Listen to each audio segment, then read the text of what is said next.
Sobre la fórmula Fernández-Fernández, los ilusionistas. Faltan pocos días para que se complete el plazo de inscripción de alianzas electorales y candidaturas. La clase dominante se está anotando un triunfo táctico como es llegar a las elecciones. La agenda pública transita ese escenario. Las opciones electorales. Polémica con el proyecto del PJ oficial y CFK. Joaquín Morales Solá escribió un libro en 1990, no muy consistente, pero con un título sugerente como disparador para este artículo. Asalto a la ilusión. Trata sobre el gobierno de Alfonsín y la frustración masiva con el proyecto de la UCR que prometía que la democracia alcanzaba para comer, educarse y curar. Desde entonces pasaron otras ilusiones, el menemismo y su promesa a la derecha, de modernización y primer mundo, la ilusión de la alianza con De la Rúa y Chacho Álvarez para superar al PJ, el primer kirchnerismo de Néstor, y ahora estamos frente al intento de montar una nueva ilusión, con la unidad del PJ, los K, Massa y todo lo que se oponga al macrismo, terminar con el gobierno de Cambiemos y su ajuste, recreando las condiciones de recuperación económica del 2003. Cada frustración anterior, históricamente hablando, fue el resultado de dos variables que confluyeron. Por un lado, los límites de la economía capitalista y un país semicolonial, y la segunda,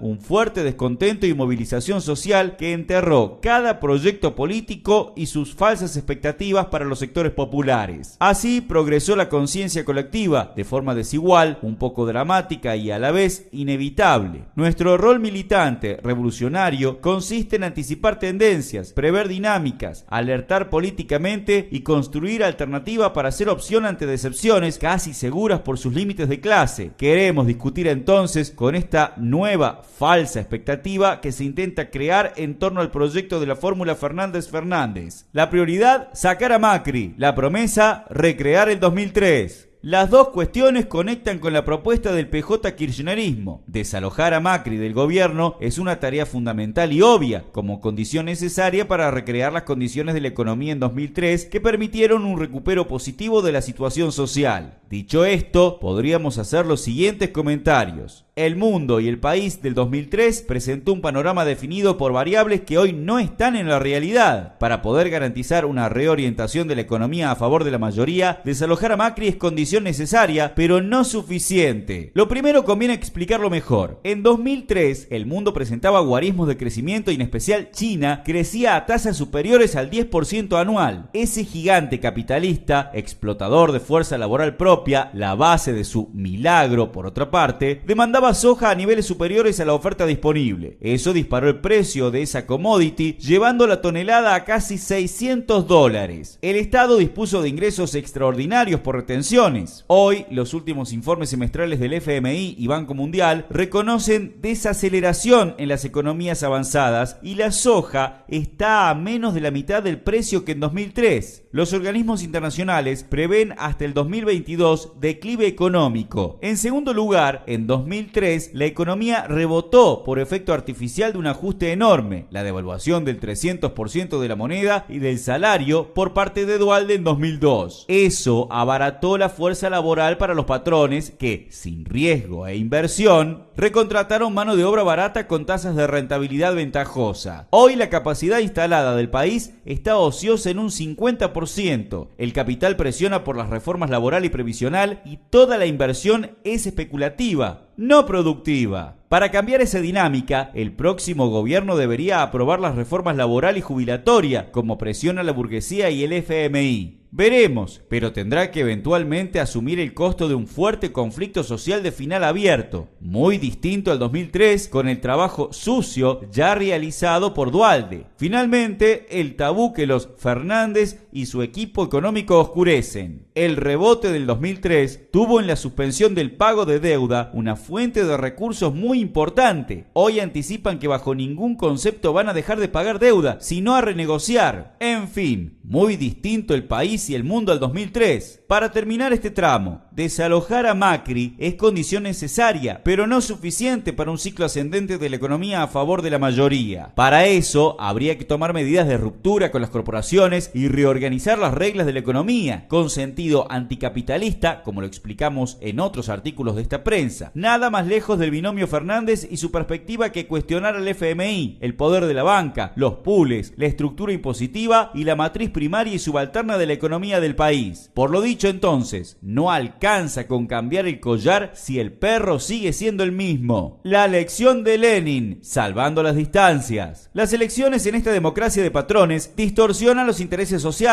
de clase, obliga a elegir entre males mayores y menores. El voto útil como herramienta y a la vez, en la coyuntura, terminar con el macrismo es un sentimiento mayoritario en la clase obrera, la juventud y los sectores populares. Sobre esa base y la inexistencia de una alternativa de masas desde la izquierda, la presión electoral hacia el mal menor actúa en el debate político y confunde a muchísima gente honesta con la que discutimos regularmente. Así, opera sobre partidos como el nuestro la presión electoral de no dividir el voto antimacrista. Ahora saquemos este gobierno y después vemos. Seguro nada puede ser peor. Y otras consideraciones de este estilo que queremos discutir. Para empezar, ya lo dijimos más arriba y en otros artículos de esta edición y en anteriores. El mundo y el país al que vamos es de reforzamiento de la crisis económica y recesión capitalista. Habrá que decidir cómo se sale de esa situación, que en definitiva es qué clase social va a pagar el costo de la crisis. Entonces, el votemos ahora contra Macri y después vemos es una trampa inmediatista para no discutir con qué programa económico se sale de la crisis y a favor de qué sector. Denunciamos que todos los opositores al macrismo, incluyendo a La Baña, Massa y Alternativa Federal, no tiene un programa alternativo a favor de la clase obrera, la juventud y los sectores populares. Son recambios de administración capitalista del país, todos. Sobre la deuda externa coinciden, hay que pagar renegociando, y eso es más ajuste y reformas estructurales. Por lo tanto, no podemos contribuir ni votando ni de ninguna manera a ilusionar falsamente con proyectos que van a hacer continuidad en lo esencial del modelo económico actual. Al revés, lo denunciamos y explicamos pacientemente aunque no guste. En segundo término, nuestra concepción política indica que vamos a choques, confrontaciones y un aumento del conflicto social en el próximo